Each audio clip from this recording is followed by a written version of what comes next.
Boa noite a todos os nossos amigos ouvintes do vlog do Conde Lupe de la Villanueva. Desde já, eu agradeço as doações que recebo e continuo me ajudando nesta empreitada para a gravação dos conteúdos. Inscreva-se neste canal.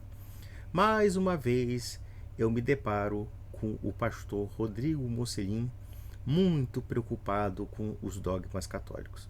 Eu fico aqui matutando cá com meus botões porque certas controvérsias que existem na teologia católica preocupam demasiado os protestantes, dentre os quais aqueles que declaradamente odeiam a igreja, como é o caso do pastor Mocelin. E uma coisa que me chama a atenção nele é que ele tem um traço daquele efeito psicológico chamado Dunning-Kruger. O efeito Dunning-Kruger, procure aí no YouTube, né? Ou melhor, no Google, que é um traço psicológico de um sujeito que não tem muito domínio, ou quase nenhum domínio, e eu poderia dizer nenhum domínio sobre qualquer assunto, e o sujeito se presta a discutir assuntos que ele não entende e não domina. E ele acha que está arrasando, isso que é o pior de tudo. Então, o Rodrigo Mocelin revela claramente que ele não tem o menor conhecimento sobre teologia católica. Tudo que ele faz são espantalhos e, portanto, fala um vendaval de asneiras monumentais. Aliás, o que não é asneira no Mocelin? Porque eu me esforço para assistir os vídeos dele e é aquela coleção de bizarrices que nós encontramos em muitos pastores protestantes. Eu poderia citar um deles aqui, que aí mostra também o efeito Dunning-Kruger, né? Ou seja, de um sujeito que debate de um assunto que ele não domina, como no caso da psicologia. Ele diz que a depressão não existe, que a depressão é uma coisa inventada para vender remédio controlado, coisas desse gênero. Aí eu fico aqui um tanto assustado com o nível de responsabilidade, né? De irresponsabilidade de opiniões tão idiotas como essa. Porque, querendo ou não, este sujeito é uma figura influente. Ele tem uma seitinha em que pessoas o seguem como se fosse um papa. E o mais interessante é que quando ele diz que a depressão não existe, que a depressão é uma coisa inventada e que, na verdade, sei lá, se você é depressivo é porque você talvez seja um sujeito cheio de frescura, ou então você não acredita suficientemente em Jesus, você não tem muita fé, ele não se dá conta de que existem eventos na nossa vida que podem nos causar uma situação psicológica muito ruim. Vamos analisar, por exemplo, um sujeito que sai de Auschwitz e perde toda a sua família. Perde sua mulher, perde seus filhos, perde sua mãe, perde seus primos, suas primas, suas tias e fica sozinho no mundo. Como aconteceu com muitos judeus, com muitos poloneses, com muitos russos, com muitas pessoas, com muitos russos, com muitas pessoas que perderam seus parentes na guerra. É evidente que você não vai cobrar dessa pessoa algum tipo de alegria. Muito pelo contrário. Aquilo vai marcá-lo para sempre. Para sempre. E é evidente que ele terá uma tendência a ter depressão. Mas segundo o seu Mocelin, isso é tudo frescura, sabe? É tudo frescura. Você tem que ser otimista, você tem que ser um sorridente sempre. E o mais interessante é que ele mostra realmente desconhecimento sobre o assunto. Desconhecimento. É pura palpitaria. Ele lê meia dúzia de literaturas undergrounds, digamos assim, subliteraturas, e a partir disso ele acha que essa subliteratura realmente fala a verdade. Ele não tem aquele critério comparativo de fontes que é a sina de quem quer investigar alguma coisa. Quando ele vai para a Igreja Católica, é pior ainda, porque na verdade ele não está interessado na verdade. Ele está interessado em achincalhar os católicos, querendo provar que nós católicos somos mentirosos, somos falsários e não sei o que, blá blá blá. Imagina, um sujeito que é uma dentre as 30, 40 mil seitas protestantes, mas os entre os 40 mil seitas protestantes, mas os falsários somos nós. Imagina. Né? Os caras criam uma porrada de seita com doutrinas das mais estapafúrdias, com doutrinas das mais, assim, disparatadas e até contraditórias, mas não, o contraditório é a Igreja. A Igreja Católica é contraditória durante 2000 anos. E aqui ele publica um vídeo sobre um documento que foi publicado pelo Papa Leão XIV a respeito da devoção à Virgem Maria. E aí ele coloca o seguinte título: Isto prova, não há união e nem verdade na católica. A primeira coisa que eu me pergunto quando um idiota desse naipe fala, ao simplesmente condenar a igreja como inverídica, como falsa, aqui fica a pergunta: senhor Mocelin, se a Igreja Católica é falsa, então me diga qual das 30 mil seitas protestantes que vocês criaram durante 5 séculos realmente falam a verdade. E não me veio dizer que a verdade está na Bíblia. Isso aí é um argumento puramente retórico, porque a verdade que está na Bíblia tem que se refletir em alguma pessoa e algum intérprete. Da feita que vocês criam 40 mil seitos protestantes, então podemos dizer que realmente não há. Eu acho que há muito menos verdade em vocês do que em nós, porque pelo menos temos dogmas de fé que não mudamos até hoje.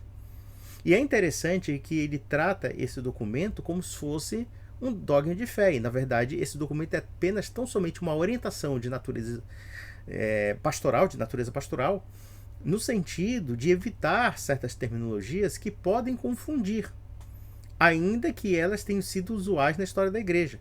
E o documento sobre, no caso, estou até aqui com ele aqui, que ele fala sobre várias coisas, né? No caso, o Mater Populi Fidelis, quer dizer, é um documento que, no meu entender, não tem nada demais. O pessoal, como sempre, opa, eu botei aqui errado, cadê esse desgraçado? Tá aqui, pronto. Quer dizer, é um documento que, no meu entender, não tem nada demais. Claro, a igreja achou inapropriado usar corredentora, porque ela é uma palavra equívoca e, portanto, pode dar uma dimensão errada da doutrina católica. Então é por isso que a igreja orienta os fiéis a evitar esse termo, ainda que muitas pessoas a tenham usado de uma forma que seja inteligível dentro da doutrina católica. Veja que o termo corredentora em si mesma não é um termo herético, não é um termo idólatra, não é nada disso, tá?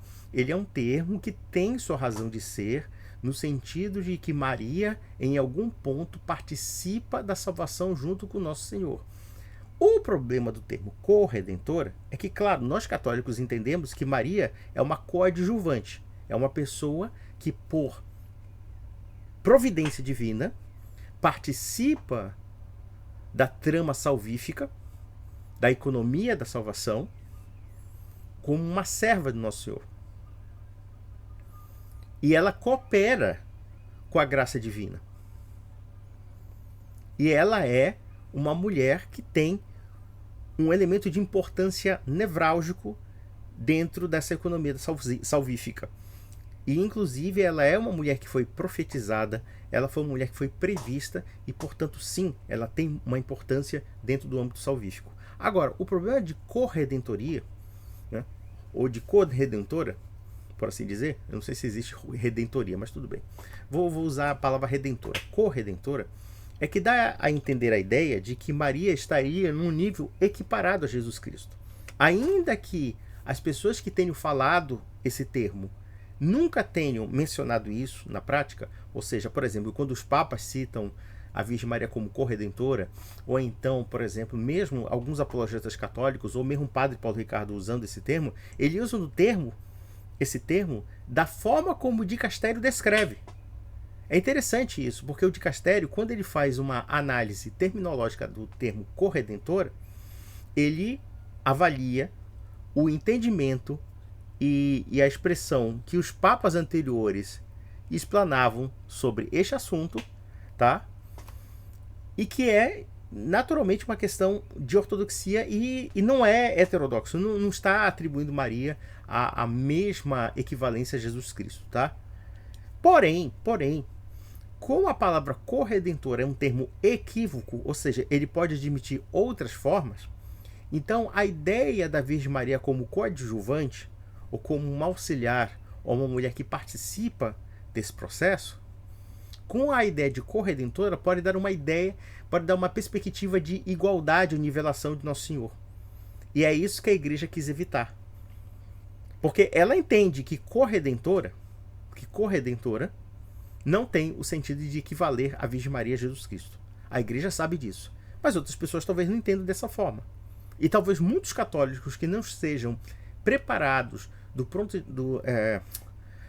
de vista da teologia também podem ter uma ideia completamente falsa disso. Então a igreja disse, olha, vamos evitar um pouco esse conceito, porque esse conceito tem problemas. Ele tem problemas de ordem teológica. Né? E aí a igreja tenta esclarecer e descrever o que de fato é Maria no plano salvífico.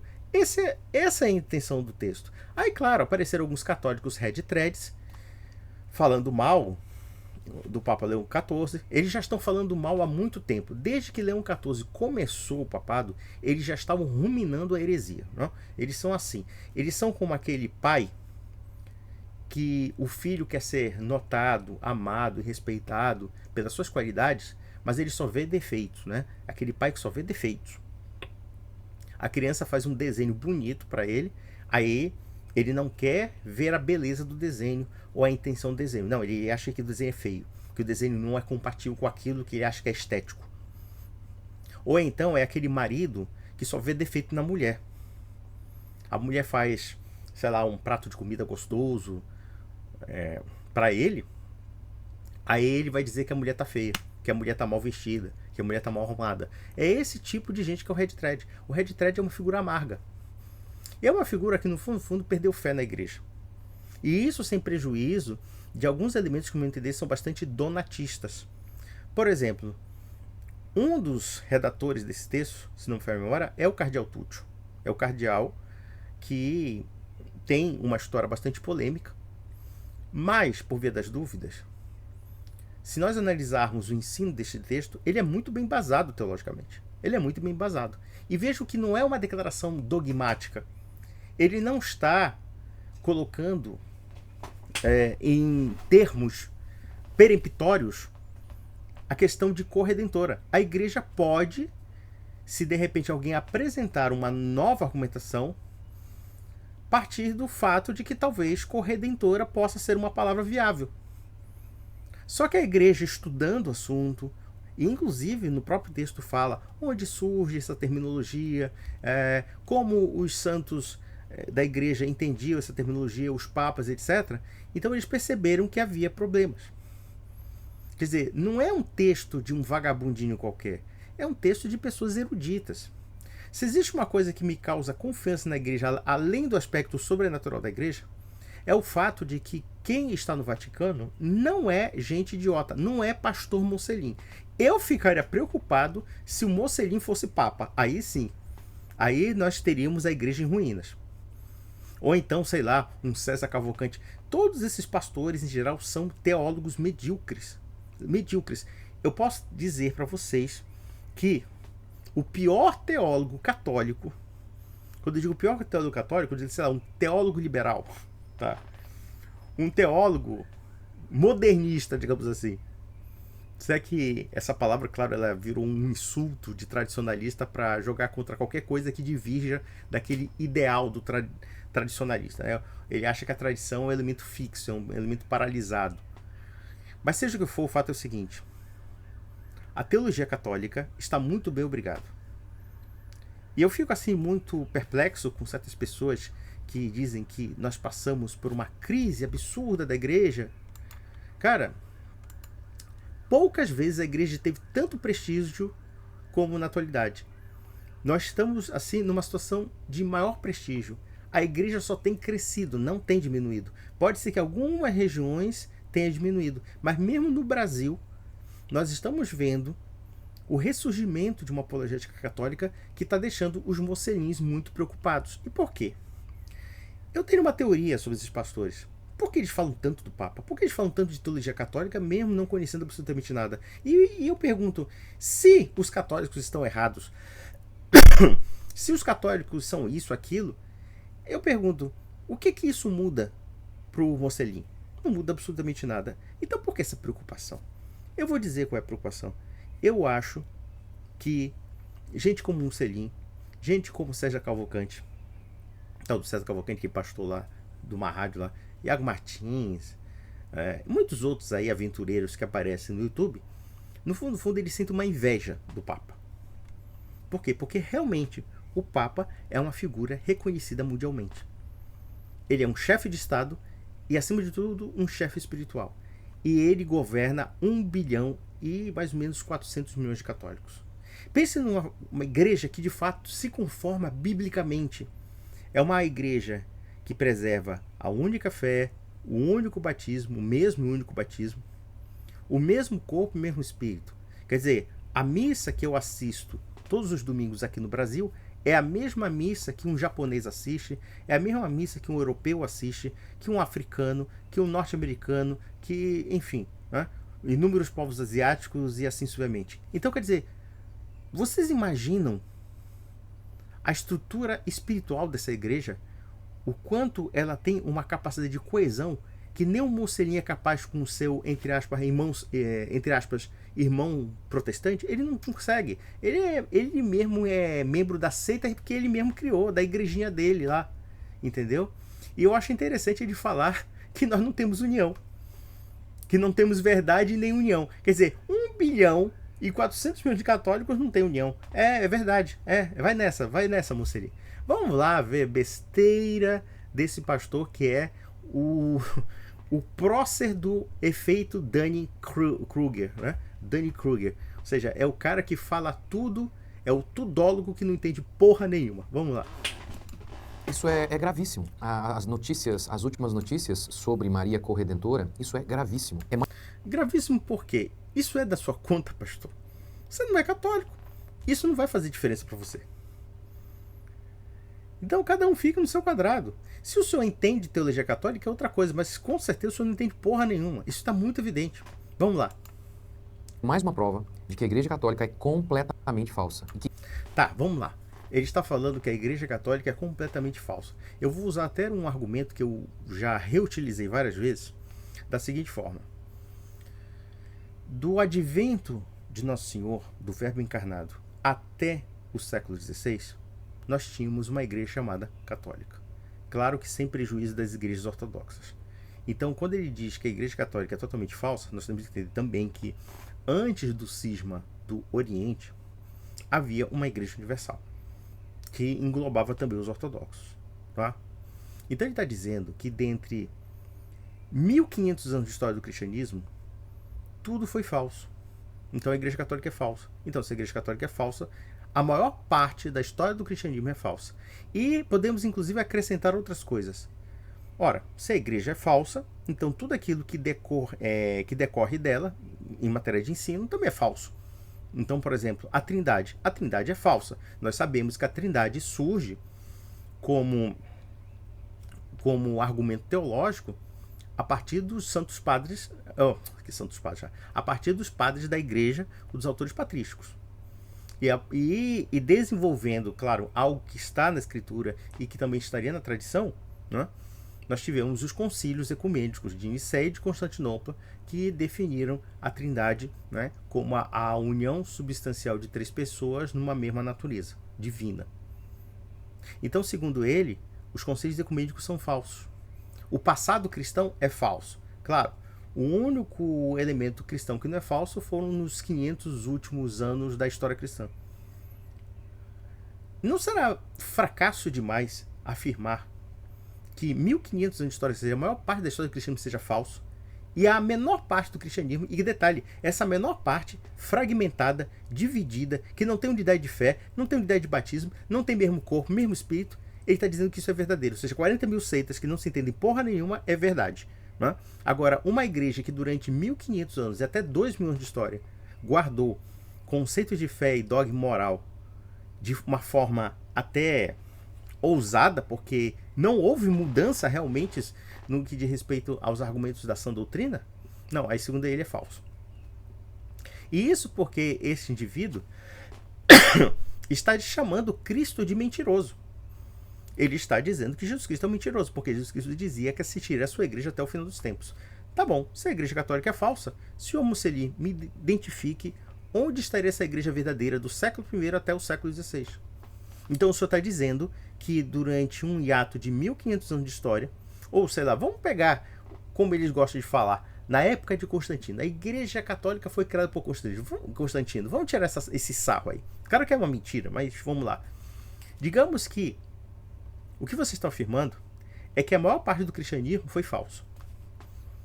E dentro dessa maior parte do cristianismo que foi falsa, então o senhor vai ter que afirmar claramente que Jesus Cristo não assistiu a sua igreja até o final dos tempos. Então você está chamando Cristo de mentiroso, como o senhor está chamando a fé cristã de mentirosa. Eu digo fé cristã, porque Trindade, cânon bíblico, muitos dogmas de fé que os protestantes acreditam foram desenvolvidos a partir desse hiato que você diz que é falso. Por exemplo, os evangelhos, o Novo Testamento, ele foi consolidado, pelo menos na Igreja Ocidental, a partir do século IV, V. E que tem um certo consenso entre as igrejas orientais e inclusive a Igreja Ortodoxa. Aí eu pergunto para vocês uma coisa, isso é falso também? Como também é falsa a maternidade divina de Maria, a Theotokos, que foi defendida por Lutero e Calvino? Então vocês vão ter que depurar muito o cristianismo de tal forma que o cristianismo vai ser esvaziado de veracidade e de confiabilidade. É muito simples. Então, quer dizer, no fundo, a gente tira a conclusão desse efeito Dunning-Kruger, esse sujeito aí que fala tudo e não entende porra nenhuma, é que, na verdade, a única seita verdadeira é a do umbigo dele. Ou seja, então a gente tem que esperar, sei lá, 2025, 2024 e 25, né? 2025 no caso, né? Para ver o vídeo do Mocelin sobre a verdadeira ortodoxia. Porque, claro, desde a morte dos apóstolos, só uma pessoa falou a verdade. O Rodrigo Mocelin, evidentemente. Que para ser católico você precisa sim abdicar da inteligência que Deus deu a você. Sabe o que eu acho interessante? Um sujeito falar da Igreja Católica como se nós católicos fôssemos burros. Ele está dizendo que nós católicos somos burros. Deixa eu falar uma coisa, Mocelin. Uma igreja que teve Santo Agostinho, uma igreja que teve São Tomás de Aquino, uma igreja que teve Santo Ambrósio de Milão, uma igreja que teve Santo Atanásio, que teve Santo Alberto Magno. Eu sei que você não conhece esses autores porque você é um ignorante, a gente sabe disso, tá? E é isso porque eu não estou falando da teologia moderna, tá?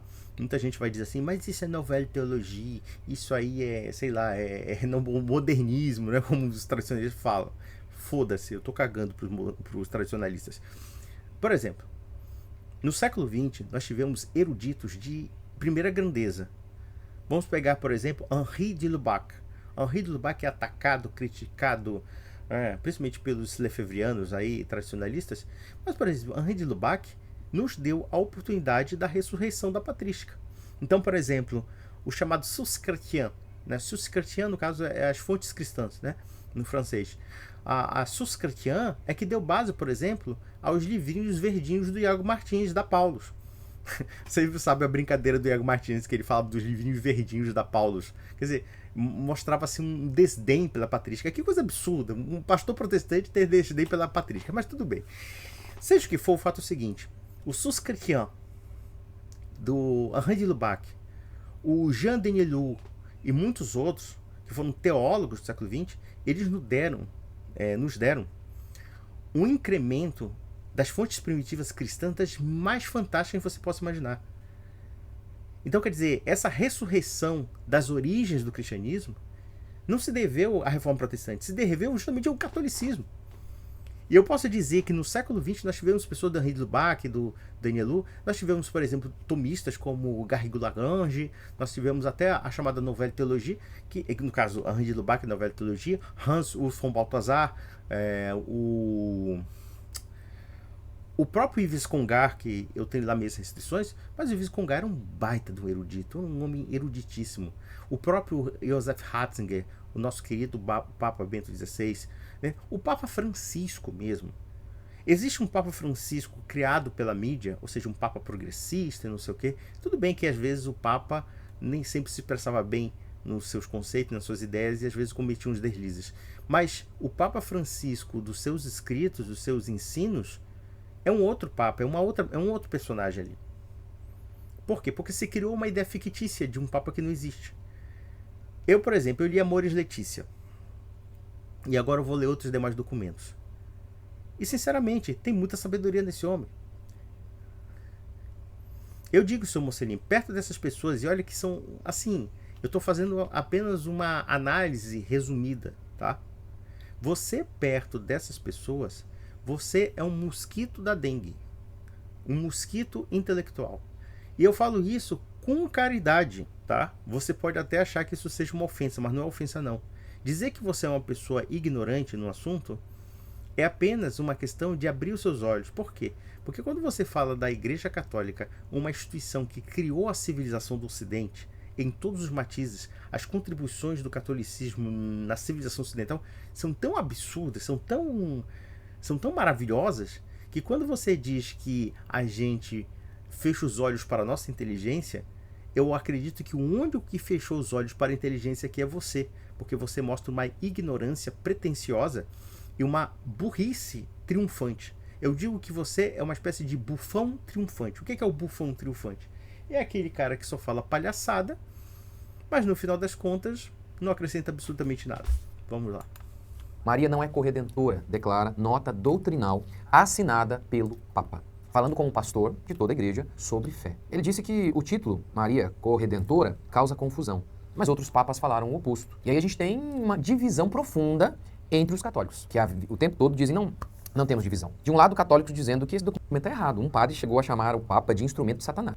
Disse que o documento contradiz o que outros papas falaram. Mas aí, se o Papa infalível errou, o papado como um todo é falho e isso destrói a Igreja Católica como um todo. Percebe, senhor Mussolini, que você não sabe o que é infalibilidade papal. Primeiramente, o documento que foi publicado pelo Vaticano, ele não tem caráter de infalibilidade. Ele tem um caráter pastoral de orientar os fiéis para evitar certos conceitos, porque eles precisam ser trabalhados, precisam ser melhor analisados. Essa que é o cerne, esse que é o cerne do ensino que foi divulgado pelo Vaticano. Então você não sabe o que é dogma de fé, você não sabe o que é infalibilidade. Nem tudo que o Papa fala documentalmente é infalível. Vejam que, inclusive no texto, explica-se como era entendido o conceito de corredentora, como também de medianeira e assim sucessivamente.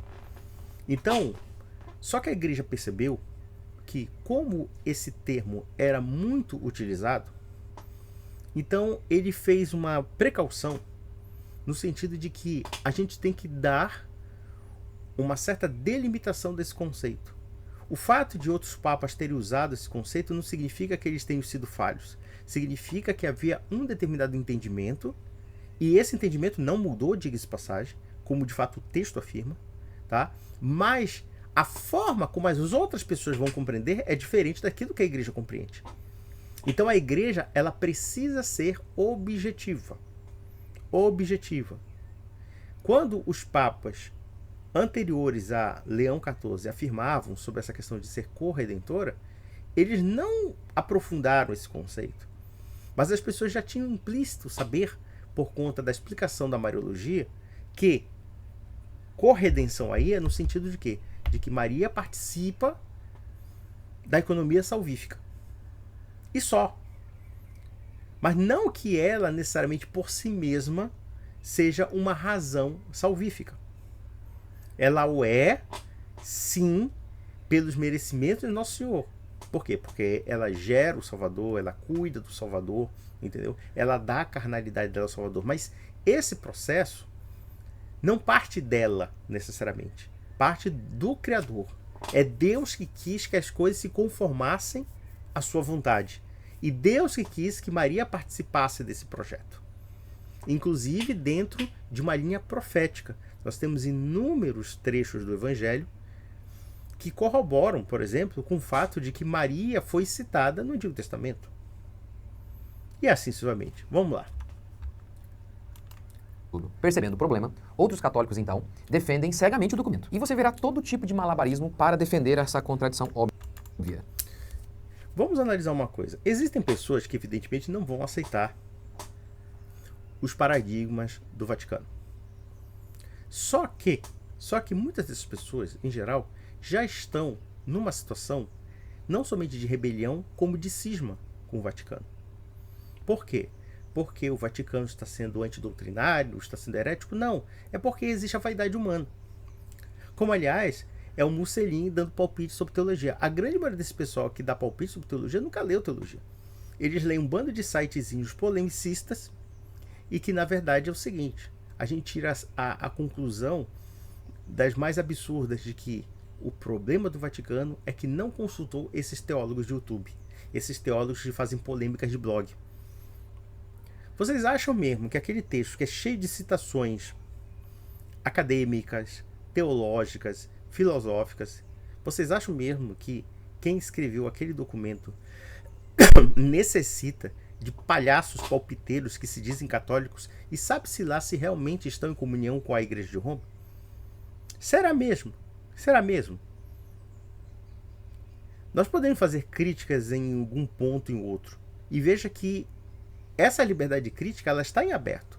Por quê?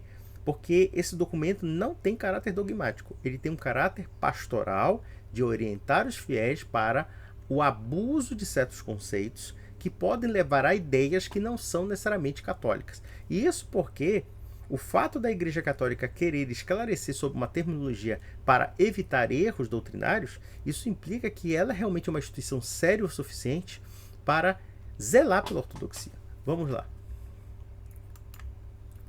Este grupo quer que você creia assim. Ontem, papas infalíveis falaram que 2 mais 2 é igual a 5. Hoje, outro papa infalível está dizendo que 2 mais 2 é igual a 1000. Mas ambos estão certos. É só um desenvolvimento da doutrina.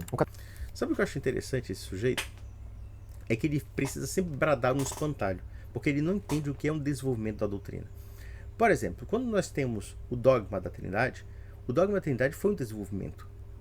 Ele certamente deve acreditar, mas ele não sabe a origem do dogma da Trindade. Nós temos, evidentemente, as fontes bíblicas que falam da divindade do Nosso Senhor, do Espírito Santo, etc. Mas a explicação teológica, tal como nós compreendemos, ela foi um desenvolvimento teológico. E houve, inclusive, dentro da própria igreja, gente que não queria aceitar Jesus Cristo como Deus. E eles, de fato, já eram hereges antes de Nicéia, antes de Constantinopla. Por quê? Porque o conceito da Trindade era tão fundamentado organicamente na igreja que foi preciso 2 concílios ecumênicos para afirmar justamente esse princípio básico da fé cristã. Evidentemente que o desenvolvimento dos dogmas de fé, eles não têm a mesma escala, tá? Existem dogmas de fé que são elementos nevrálgicos, tá? Eu não estou dizendo que eles sejam diferentes entre si. O dogma, eles têm valor único. Por quê? Porque eles são artigos de fé, são acontecimentos, são ensinos que sempre foram cridos pela igreja. E mesmo que haja controvérsia sobre a crença nesses ensinos, nem por isso nós podemos negar que eles existiram. É isso que nós temos de entender. Então, por exemplo, o dogma da Imaculada Concepção de Maria, ele só foi declarado no século XIX. Mas a igreja, o senso fidei da igreja já tinha isso como ideia. Já tinha isso como ensinamento. Você vai encontrar, evidentemente, alguns santos da igreja, ou então alguns teólogos que começam a questionar isso. Mas veja que essa liberdade de questionamento é porque havia o desenvolvimento do dogma. E mesmo essas pessoas que questionavam isso, acreditavam e confiavam na autoridade da igreja. E a igreja decidiu, por bem, declarar o dogma da Imaculada Concepção de Maria. Quer dizer, é uma crença muito antiga. Os reformadores acreditavam nisso. Que eu saiba, Lutero e Calvino acreditavam nos mesmos fundamentos católicos. Tá? E, portanto, quer dizer, nada de novo no fronte. É simplesmente um sujeito que ignora o desenvolvimento do dogma. Eu quero saber qual dogma até hoje foi mudado na história do cristianismo dentro da Igreja Católica. Até hoje ele não me cita, até porque ele talvez não sabe o que é um dogma, né? Vamos lá. O catolicismo é pura mentira. E este exemplo é apenas mais um. Então pronto. Se o catolicismo é pura mentira, então, moço, me diga, onde é que está a verdade cristã? Onde é que está a verdade cristã? No tempo e no espaço, tá? Não adianta você dizer que a verdade está na Bíblia, porque a Bíblia mesmo não se auto-interpreta e cada um cria uma conclusão diferente da Bíblia. Então, logo, se você está dizendo que a igreja é mentirosa, então você vai ter que dizer que a igreja é mentirosa desde os primórdios, e nós estamos falando aqui de igreja cristã, tá? E você vai ter que me dizer onde essa igreja verdadeira esteve na época em que a igreja mentirosa prevaleceu segundo o seu galardão. Se você não vai responder isso, por quê? Porque você não tem conhecimento histórico para isso. Você acha que a igreja é mentirosa porque não é o que você acredita. É só isso. Essa é a sua argumentação. A argumentação tão inteligente quanto o mosquito da dengue falando grego koiné. Mas enfim, vamos lá. De centenas de outros exemplos de contradição que a gente encontra na Igreja Católica. Eu vou mostrar para você aqui alguns apologistas católicos. Você vai ver, é um absurdo. Curta, comente, se inscreva. Bora para mais um vídeo. Vamos lá. Vamos ver o que o Papa disse nesse novo documento, nessa nota doutrinal chamada Mater Populi Fidelis. Jesus e não Maria salvou o mundo. Em resumo, seria basicamente isso. Olha o que diz o documento. É sempre inapropriado usar o título de corredentor Redentora para definir a cooperação de Maria. Esse título corre o risco de obscurecer a mediação salvífica de Cristo e, portanto, pode gerar confusão, leia-se idolatria, e desequilíbrio na harmonia das verdades da fé cristã. Quando uma expressão requer inúmeras e contínuas explicações para que não se afaste do significado correto, ela não serve à fé do povo de Deus. Essa confusão que ele fala é óbvio que é isso. Olha, se ela é corredentora, então, nossa, acho que ela é salvadora também, então ela é Deus também, podemos idolatrá-la. É isso que ele está dizendo. É o que a Igreja Católica tem feito. Na realidade, isso aqui não vai resolver o problema. Porque... Não, sabe o que eu acho interessante? É que ele acredita realmente nas próprias mentiras que ele conta e ele acredita sinceramente que ele é inteligente. Isso é o mais absurdo. Olha, se você acha que os católicos são idólatras, resta saber onde nós negamos, por exemplo, a Trindade. Nunca negamos a Trindade. Nós sabemos que a Trindade é Deus. Aliás, nós guardamos esse conhecimento para que você fique falando merda no YouTube. Nós guardamos esse conhecimento. Transmitimos esse conhecimento que até os protestantes acreditam. Então, onde é que nós substituímos a Trindade pela Virgem Maria? Vocês não vão encontrar nenhum documento da igreja afirmando isso. Nenhum documento da igreja. Vamos analisar, inclusive, já que ele está falando do dicastério, né? Vamos lá ver o texto de Corredentora, que ele mesmo até adultera, né? Vamos ver aqui, tal.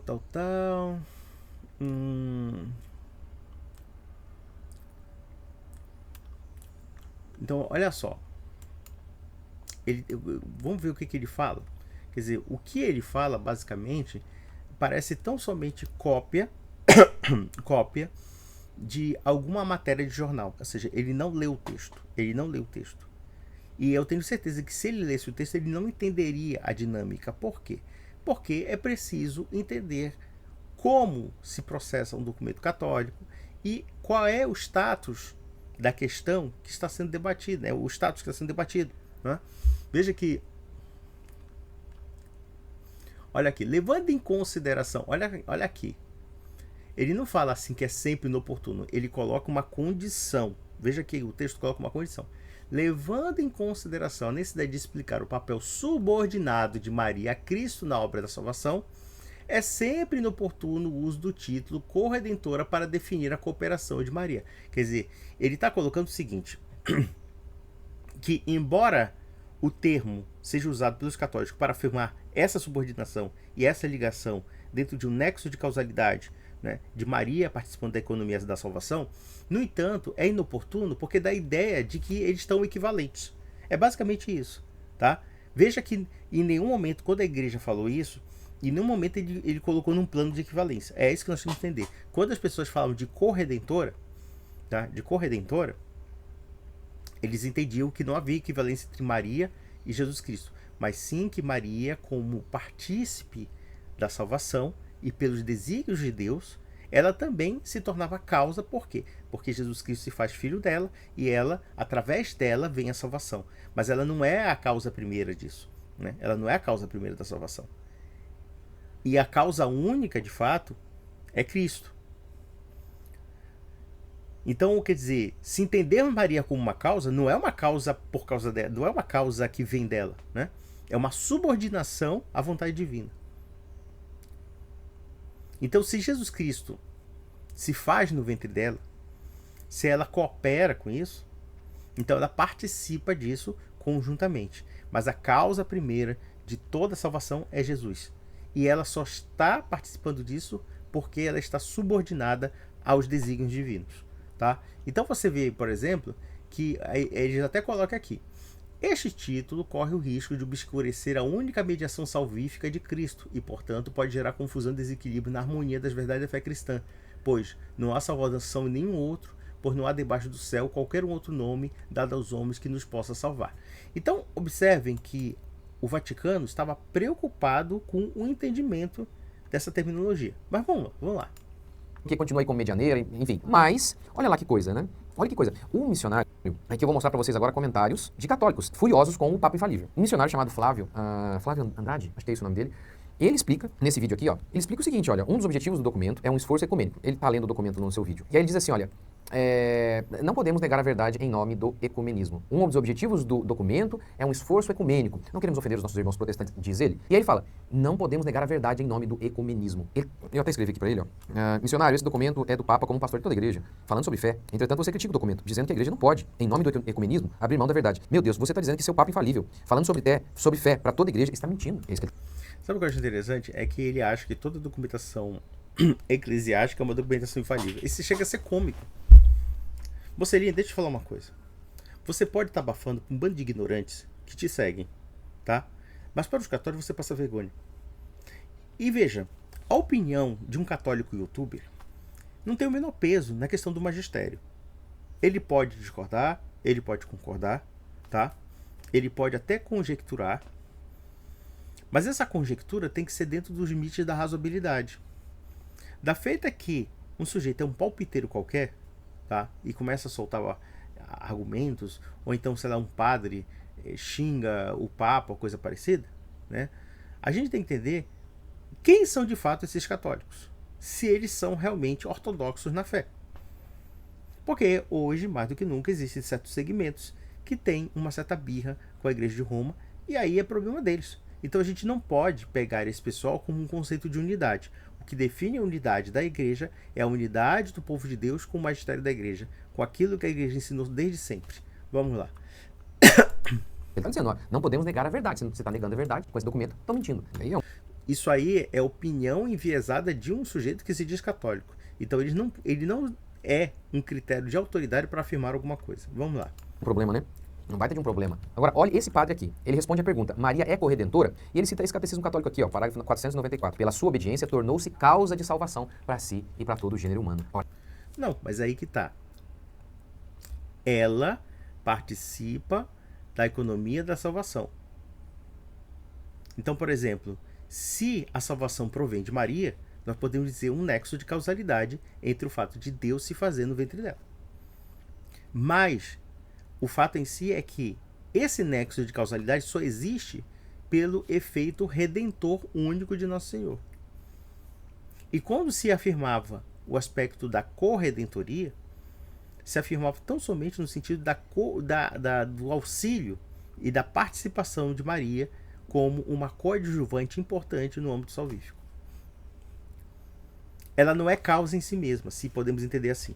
Porque, claro, da feita que ela é portadora do Salvador, então o Salvador está sendo gerado nela e ela está coparticipando, de certa forma, desse processo. Mas ela tem uma importância menor dentro de quem dá causa a tudo, que é o próprio Deus. Vamos lá.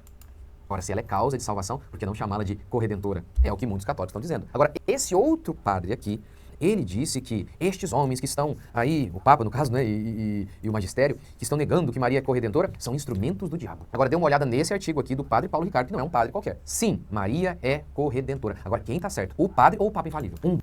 Veja uma coisa. Vou repetir. O documento não nega valor a essa terminologia. Em nenhum momento ele nega. Ele apenas afirma que esse termo tem que... Ele não pode... como é que pode dizer assim?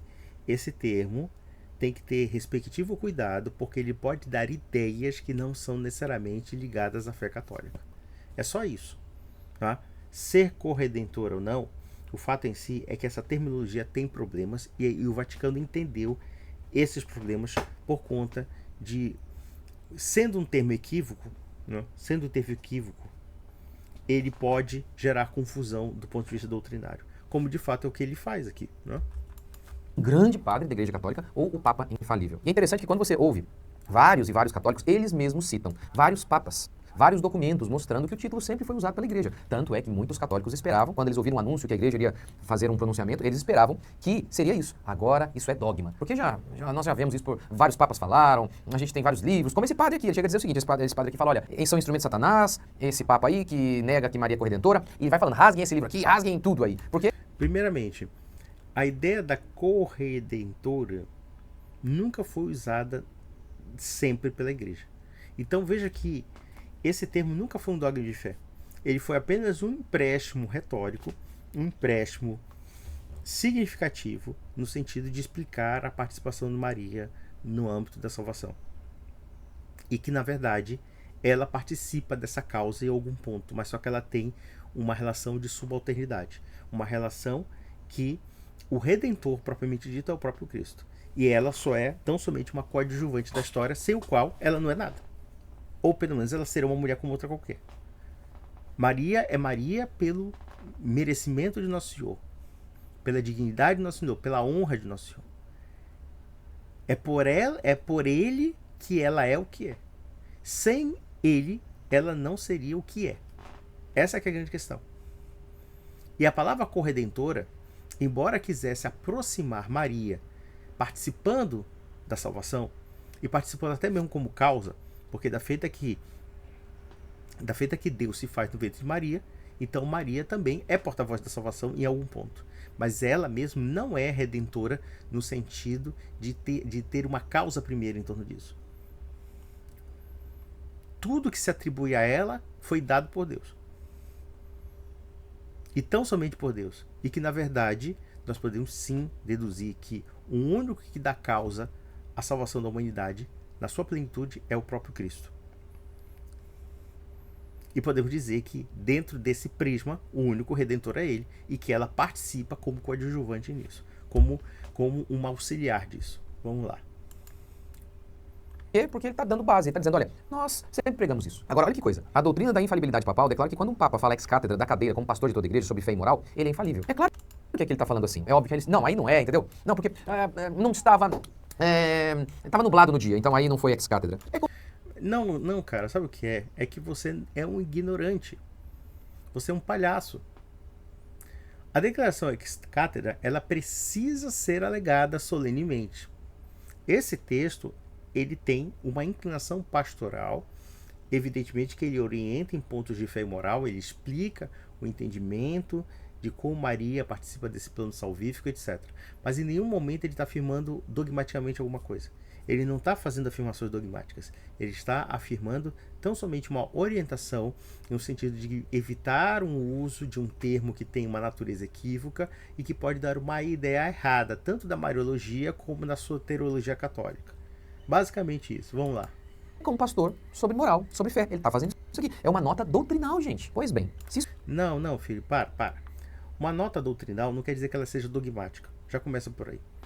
O dogma de fé, ele tem que ser alegado, fundamentado em determinados postulados em que aquilo encerra a questão. Então, por exemplo, nós temos somente 3 situações, mais ou menos, na história, em que houve a alegação da declaração ex-cátedra. Em 3 situações da história.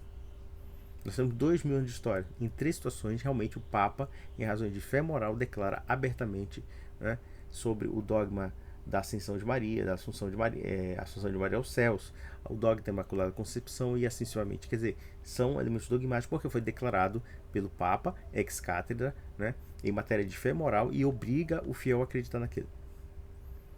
Evidentemente que os demais documentos da igreja obrigam também, tá? Obrigam, mas eles não têm elementos dogmáticos, então eles podem ser discutidos, eles podem ser questionados, né?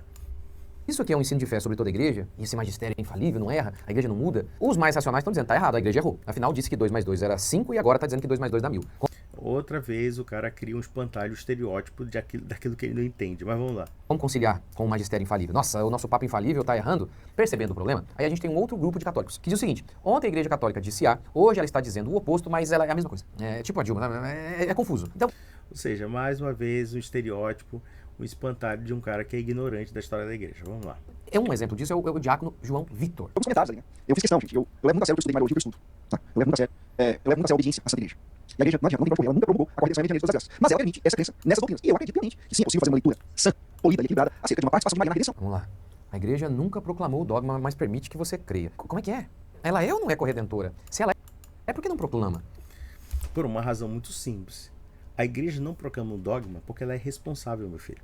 Ela não proclama um dogma porque ela precisa analisar se aquilo é de fato dogmático. Então ela precisa analisar os prós e os contras. Existe um debate intenso sobre se realmente aquilo é um artigo de fé ou não. É muito simples. Quando se fala a permissão para crer ou não certas coisas, é porque, como ele está no âmbito do debate aberto, então você pode estabelecer certos juízos valorativos para analisar aquela questão teológica e buscar a melhor resposta possível. É simples. Então, por exemplo, quando o João Vitor Mariano falou sobre isso, ele está dizendo o seguinte: olha, existe um conceito que foi desenvolvido na igreja, um conceito teológico, e a partir disso a gente pode fazer uma análise sobre se esse conceito teológico é viável, e sendo viável, nós podemos dizer, vamos tirar a seguinte conclusão: o que nós podemos extrair disso? Realmente é válido ou não? É simples. O fato da terminologia corredentora ser utilizado por alguns papas, ou pelo menos por alguns santos, isso não significa que ele tenha valor dogmático. Ele pode ter a nível retórico, ele pode ter inúmeras questões. Eu poderia até citar um exemplo daquele pastor Vailate lá que debateu com o padre José Eduardo, em que ele cita um documento, acho que do Concílio de Constantinopla, sobre a questão do culto às imagens. E é interessante que no livro do Dentzinger, que ele cita lá, o documento latino tem um termo que diz que nós temos que adorar as imagens, enquanto a tradução grega, no caso, falava apenas em prestar culto, mas não necessariamente latrel ou latria, como nós entendemos hoje, que é o culto específico de adoração a Deus. Só que aqui tem um problema.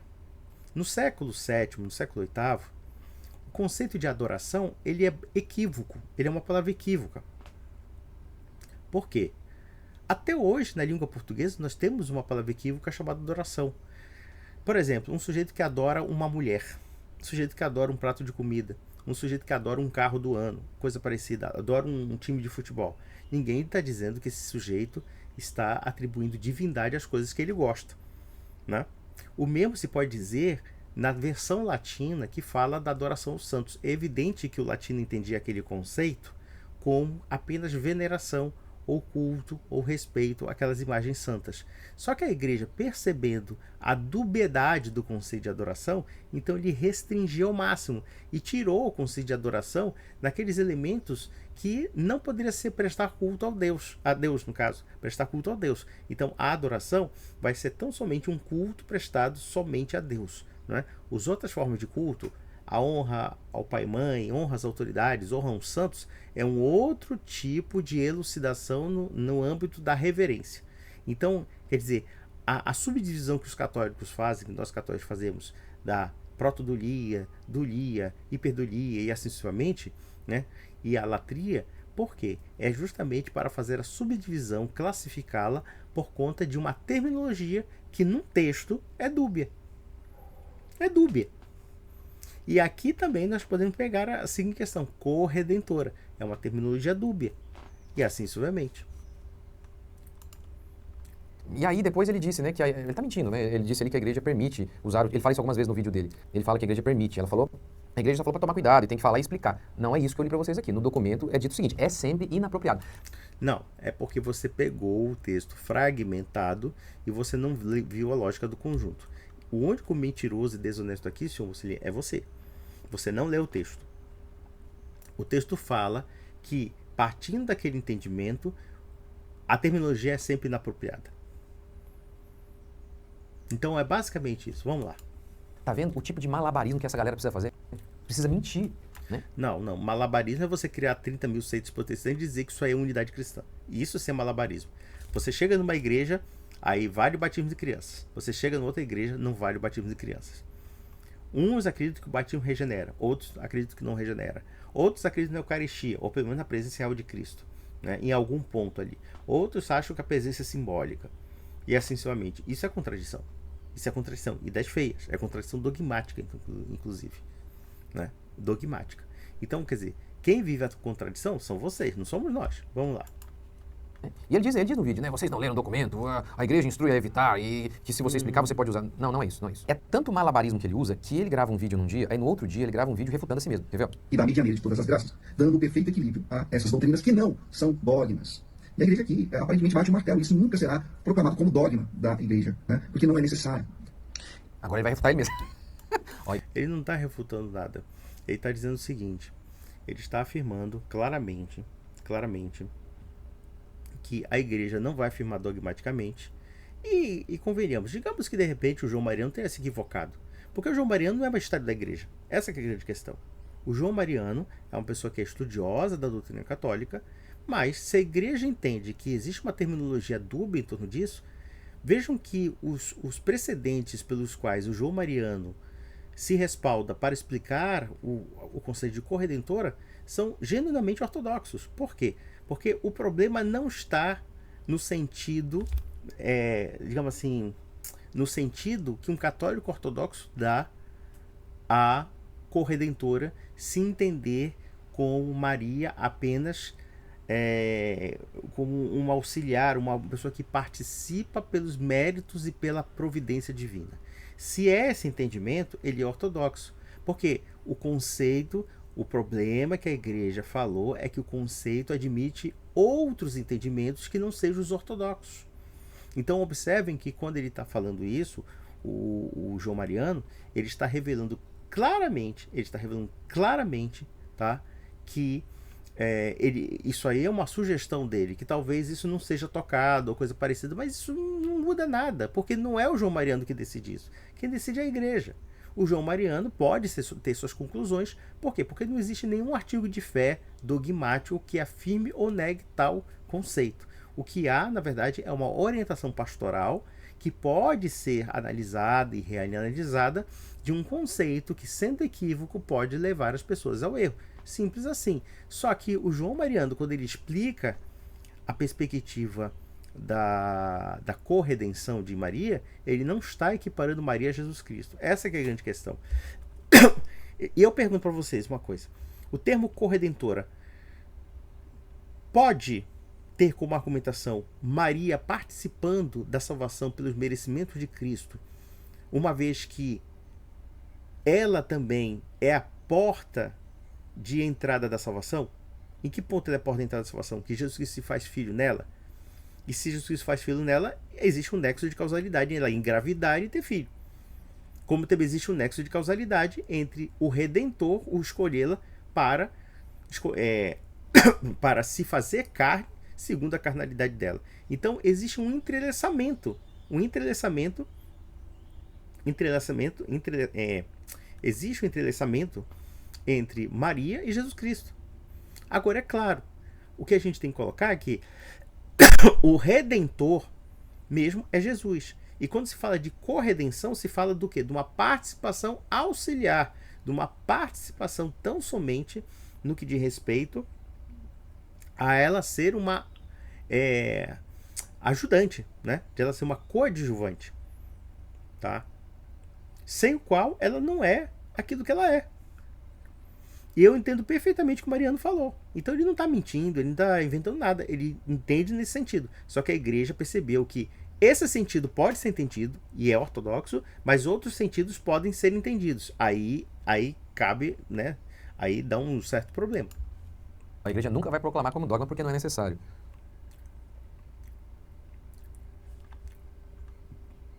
Oh, meu Deus. Mas você ainda defende uma pessoa que ganha mais, mesmo estudando menos do que outra? Não defendo uma pessoa que ganha. Pronto.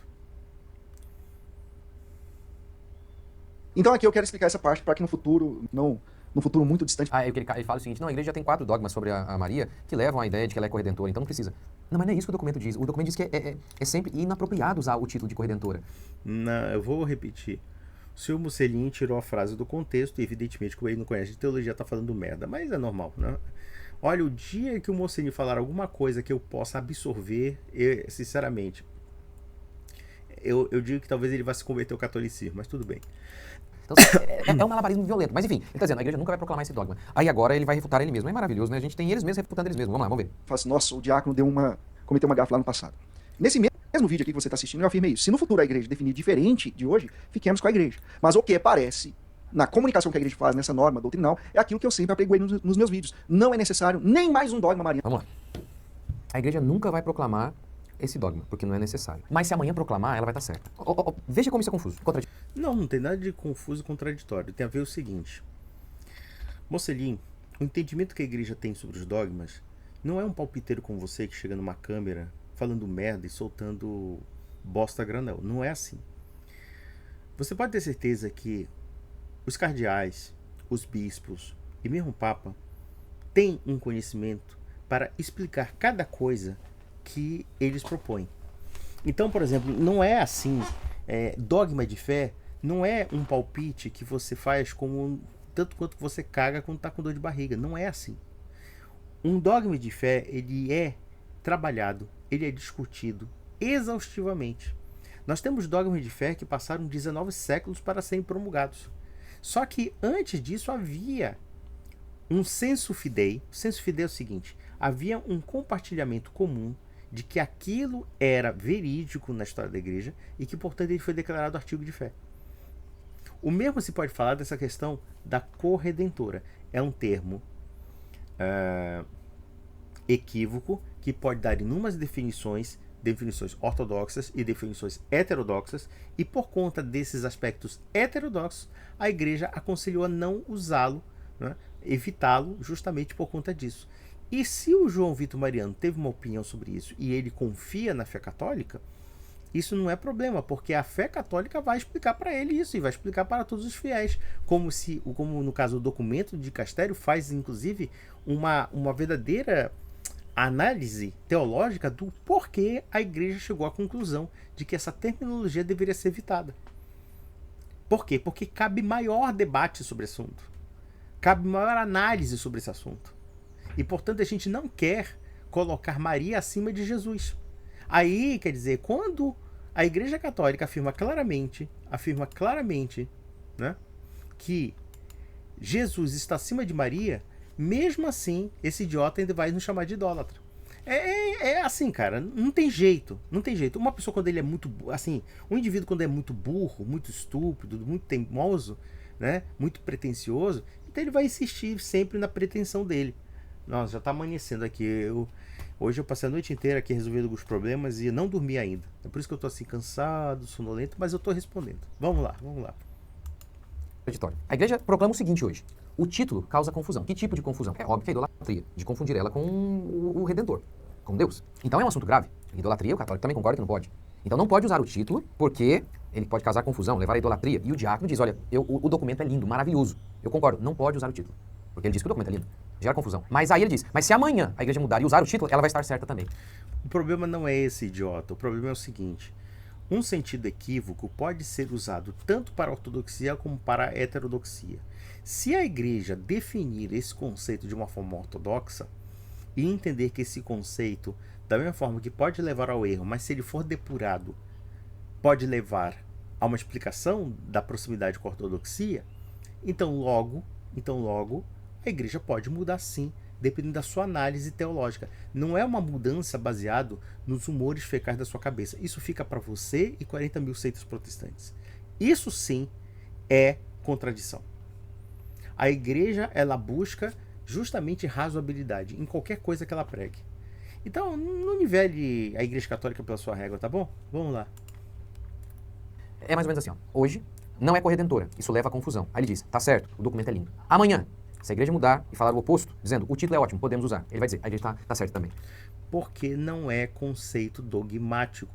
Observem que o texto não está afirmando dogmaticamente que a gente tenha que simplesmente ignorar esse conceito, mas sim que a gente tenha que ter cuidado para fazer uso desse conceito, que esse conceito é inapropriado justamente. E por que ele explica o que é inapropriado? Porque ele colocou um texto evidentemente fragmentado. Não, ele explica por que é inapropriado e, portanto, é sempre inapropriado porque, né, se segundo tal, ele coloca assim o texto do... Vocês podem conferir. O texto do dicastério coloca assim: se o entendimento tal é assim, é um sentido sempre inapropriado. Ora, se ele está dizendo que dentro daquele entendimento, né, e é um entendimento errado, então, claro, é sempre inapropriado, né? Por exemplo, se eu xingar a mãe de alguém injustamente, isso é sempre inapropriado. Agora, se eu xingar um cara que mereça, é outra história. Então existe uma diferença aí. Só que, claro, nós estamos falando de uma pessoa desonesta, não? Lembra de Inácio de Loyola, que resume bem o que é o catolicismo? Se os meus olhos virem preto, mas a igreja falar que é branco, é branco. E se a igreja declarar hoje que algo é branco, e amanhã ela declarar que é rosa, ela vai estar certa em ambos os casos. Está, e vou dizer por quê.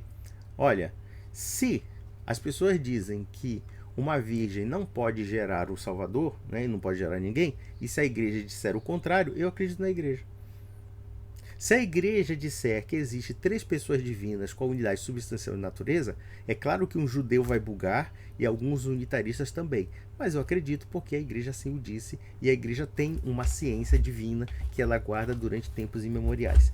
Então pronto, meu filho. O que você está falando aí sobre Santo Inácio? Claro que Santo Inácio usa uma hipérbole, né? Ele usa um instrumento de retórica. O instrumento de retórica, né? É claro que Santo Inácio de Loyola não era um fanático, um estúpido, um burro, né? Isso aí fica pra seita que fica idolatrando do Bolsonaro, Pablo Marçal. Esse aí até ontem tava lá de amizadezinha com o Pablo Marçal, mas enfim, deixa pra lá. Quer dizer, a igreja católica, quando ela fundamenta os seus dogmas de fé, ela fundamenta teologicamente, ela fundamenta historicamente e ela explica tintim por tintim. É claro que o Mocelin não vai perder tempo lendo, só vai palpitar dentro do efeito Dunning-Kruger, né? Ou seja, o cara se acha e não fala porra nenhuma. Vamos lá, vamos lá. Eles partem do pressuposto de que a igreja católica não erra. Se amanhã, disse o diácono, a igreja mudar, ela estará certa. Por isso que C.S. Lewis disse que jamais seria católico. Se eu fosse católico romano, eu teria de aceitar não apenas o que a igreja ensina agora, mas o que ela poderá ensinar amanhã. Ou seja, é uma folha em branco. Veja. Não tem nada a ver. Eu acho que é uma questão de coerência. Se eu sou católico, eu tenho que acreditar no que a igreja prega. Se a igreja pregar amanhã alguma coisa, claro, ela não vai contradizer os pontos de fé, mas se ela pregar alguma coisa, por exemplo, em assuntos que são novos, e é possível isso, quantas situações novas de fato nós nos deparamos e a igreja teve que responder. Vou dar um exemplo clássico disso, a bioética. A bioética é um assunto novo. E por que é um assunto novo? Porque pela primeira vez na história nós temos o poder de manipular geneticamente o ser humano, manipular de forma biológica o ser humano excessivamente. Então a igreja acrescentou ensinos em torno disso. Acrescentou dizendo, é proibido a reprodução in vitro. Por quê? Porque nós estamos permitindo um poder indevido de manipular a reprodução humana e assim sucessivamente. Então pronto, isso aí é uma questão de coerência. Se eu sou católico e sigo certos princípios da fé católica e inclusive princípios morais, então, por definição, eu vou seguir a consequência lógica desses princípios. E também, claro, quando nós temos elementos novos da nossa sociedade, elementos novos da nossa história, é evidente que a igreja vai ter que opinar sobre elementos novos. Vamos pegar, por exemplo, o século XX. O século XX foi o século dos totalitarismos, o século do chamado transhumanismo, o século da liberação sexual restrita, dentre outras coisas. O que a igreja fez? A igreja teve que opinar, orientando seus fiéis sobre essas mudanças, essas modificações. E elas são inovações em algum ponto. E aí é o segredo da igreja. Ela fala, ela dá novos ensinos, mas ao mesmo tempo seguindo os mesmos princípios que ela sempre guardou. É muito simples. E esse cara fica falando besteira. Se eu sigo a igreja protestante, digamos, qualquer seita, né? Se essa igreja tiver alguma situação nova pela qual ela tem que opinar, ela vai opinar. Então, claro, você vai ser coerente com aquilo que você acredita e você participa. Sabe, o que ele fala realmente não tem o menor sentido, né? Veja, você pode aceitar o que Deus vai falar amanhã, porque ele é Deus. Percebe que a igreja se coloca como Deus. Não é apenas que eles praticam idolatria com aquelas imagens de gesso. A própria igreja é um ídolo. Eu não entendi essa proposição. Se a igreja fala de assuntos atuais, então quer dizer que ela é divina por si mesma. E de fato ela é divina, claro, ela é portadora da palavra de Deus. Foi dada a ela esse sentido magisterial como esse sentido de depósito fidei. Isso aí é evidente. Ela fala sim em nome de Deus, em matéria de fé e moral. Né? Ela fala, porque o próprio Cristo estabelece a sua igreja. Estabelece a sua igreja para falar em seu nome, como também a igreja, casa do Deus vivo, coluna e fundamento da verdade. Isso não é vago, isso não é ocasional. De fato, Jesus Cristo assiste a igreja, né? Ele é como cabeça da igreja e o Espírito Santo também nos ilumina. Então, quer dizer, o que ele está falando aí é puro flatus vocis. Né? Porque a igreja se coloca no lugar de Deus. Não, a igreja não se coloca no lugar de Deus. A igreja representa. A igreja tem um critério da representação do ensino de Deus. Da representação daquilo que falaram em nome de Deus. Mas ela não se coloca necessariamente como Deus, embora ela seja o corpo místico de Cristo. Mas vamos lá. O próprio magistério é um ídolo para eles. Se católico é crer que a igreja, o magistério e o papa são divindades, isso não é uma idolatria? Não, porque a gente não diviniza o papa e nem diviniza ninguém. Isso aí é basicamente um espantalho. Quando o Papa fala em regime de infalibilidade, não é porque é dele isso, é porque existe um carisma em torno dele. Existe uma ação do Espírito Santo em torno dele, em que ele coleta todos aqueles elementos de informação que estão guardados na igreja, são analisados, são exaustivamente debatidos, e a partir disso, sob a orientação do Espírito Santo, ele decreta a infalibilidade. Por quê? Porque ele tem o carisma da autoridade e o carisma de afirmar em pontos de fé moral por conta da sua autoridade excelsa dentro da própria igreja. Isso é a questão mais lógica. Por acaso, o Mocelin, que é dono da seitinha e aposta dele, ele não pode estabelecer os seus próprios termos de fé? Acredito eu que quando alguém entra na seita dele, ele deve ter uma cartilhazinha de quais elementos de fé que ele acredita e que os outros devem acreditar. E devem acreditar de uma forma infalível, creio eu. Né? De uma forma infalível, porque a fé pressupõe infalibilidade. E quem o declara também é infalível naquilo que declara. Isso é uma questão lógica, não? Vamos lá. Ser católico é negar o que os olhos veem. Se os meus olhos verem preto, mas a igreja falar que é branco. Se os meus olhos verem um pão, mas a igreja falar que é Cristo, é uma pessoa, então é uma pessoa. Veja uma coisa interessante, aqui ele ataca a Eucaristia. É curioso que ele, sendo um calvinista, ele ataca também um postulado calvinista. E aí mostra sua contradição, Mocelin. Os reformadores acreditavam na presença real de Cristo, não de uma forma católica, mas acreditavam. E observem que quem diz que o pão e o vinho é o corpo e o sangue de Cristo não é a Igreja Católica apenas, é a Sagrada Escritura. A Sagrada Escritura diz claramente isso. E não a Sagrada Escritura somente, mas os primeiros cristãos, quando nós pegamos os textos patrísticos, entendem perfeitamente de que a Eucaristia era um elemento atuante e era presença real. Tão presença real que os judeus, como também os pagãos, acusavam os cristãos de serem canibais. Porque eles diziam assim, olha, eu estou comendo do corpo de Deus e bebendo do sangue de Deus. Olha só que maluquice isso aí. Mas era o que a gente acreditava e a gente acredita até hoje.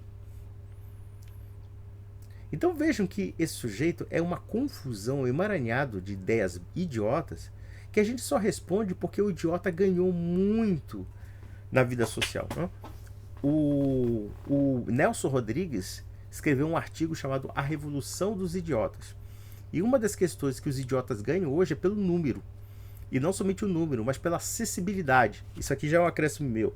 Acessibilidade da internet. Então ele tem uma internet, ele acha que tem ideias inteligentes e começa a dar palpite.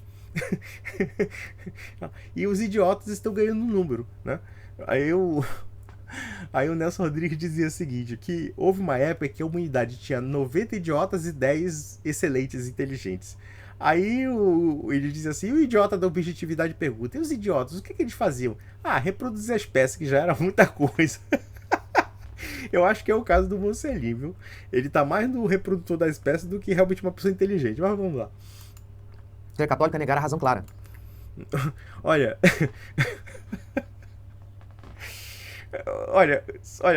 o Mocelin, o dia que você discutir razão com São Tomás de Aquino, você me chama, tá? Você me chama. Porque isso aqui chega a ser, assim... Eu não digo que seja cômico, tá? Eu acho que para você chegar a ser cômico, você tem que ser, sei lá, você tem que ser um pouquinho melhor do que você é, tá bom?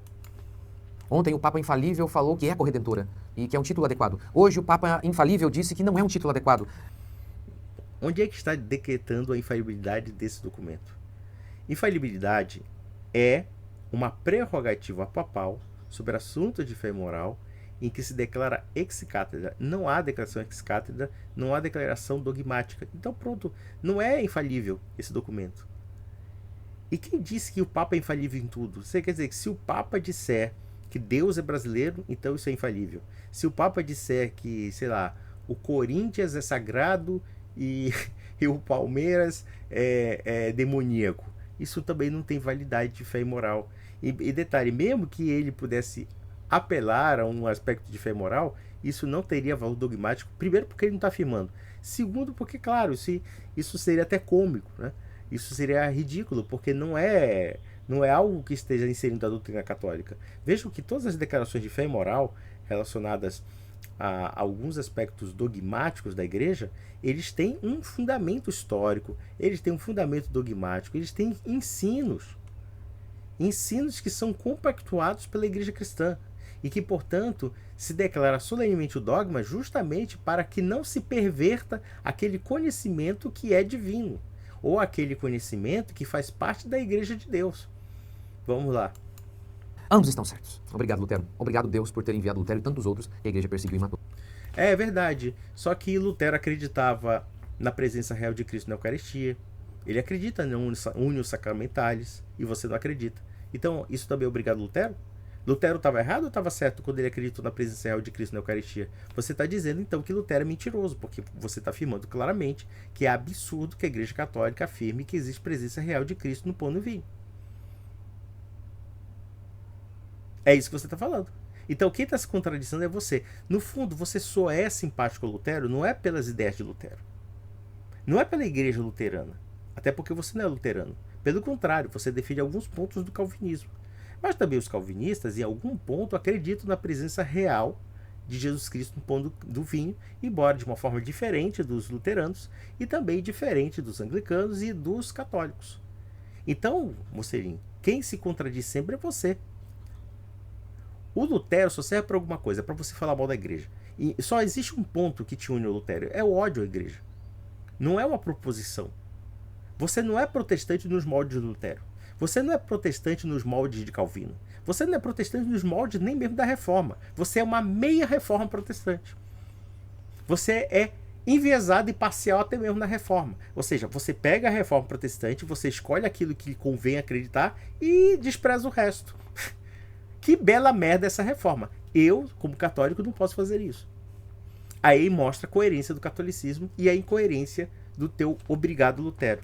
E aí quando você fala que a igreja matou, ah, não, calvinistas não mataram, luteranos não mataram, anglicanos não mataram. Não somente mataram católicos, como mataram até protestantes. Os luteranos foram extremamente virulentos na perseguição contra os calvinistas. Os anglicanos foram extremamente virulentos na perseguição ao calvinismo. Os calvinistas foram extremamente virulentos na perseguição aos católicos e mesmo aos anglicanos. Na época de Oliver Cromwell, muito da liturgia católica foi proibida, já era proibida pelos anglicanos, mas já no caso de Oliver Cromwell, né, na época da Guerra Civil Inglesa, enfim, quer dizer, quando Cromwell invadiu a Irlanda, ele matou milhares de católicos. E aí? Vocês não mataram, né? Não mataram. Vocês queimaram milhares de bruxas na Europa. Numa época em que a Igreja Católica já achava que bruxaria nem existia. A Inquisição Espanhola, no século XVII, já não condenava o conceito da bruxaria. Por quê? Porque havia uma incerteza sobre a existência desse conceito. Enquanto isso, vocês eram pródigos em queimar homens e mulheres que vocês achavam que eram bruxas. Mas enfim. Mas, graças a Deus, Lutero sobreviveu às perseguições e por isso estamos aqui. E não precisamos acender vela para morto e nem se ajoelhar diante do gesso. Católico. Não, tudo bem. Você se ajoelha perante o Bolsonaro, você se ajoelha perante o Marçal, perante as conveniências políticas, quem sabe se ajoelha perante o dinheiro, como se a idolatria fosse apenas um objeto, né? Assim, um objeto sagrado. Porque, querendo ou não, os judeus se ajoelhavam perante uma arca de madeira revestida de ouro, a Arca da Aliança. Os judeus têm símbolos de reverência e de culto, como, por exemplo, a menorá. E isso porque a Arca da Aliança tinha uma escultura de anjos e querubins, que era a representação da presença de Deus. E com relação à oração aos mortos, acender velas para o morto, a vela, evidentemente, tem um conteúdo simbólico. E tem conteúdo simbólico, inclusive, no judaísmo. Você sabe que a Hanukkah, que é o candelabro de 8 velas, foi usado justamente quando houve a profanação do templo na Guerra dos Macabeus. E até hoje os judeus usam não somente a menorá, como também a Hanukkah. E a Hanukkah é o quê? É uma vela. Na verdade são 7 velas e 8 velas. Você vai dizer também que eles são idólatras também? Porque eles usam velas? Vai dizer que são idólatras? E orar pelos mortos é parte da tradição judaica também. Parte da tradição judaica, que foi herdada pelo cristianismo. Mas você, como revoltadinho, sob efeito Dunning-Kruger, é claro, você fala tudo e não entende nada. E até o dado momento, se um dia eu aproveitar alguma coisa de você, é porque eu estou ficando burro também. Então, meus amigos, um grande abraço.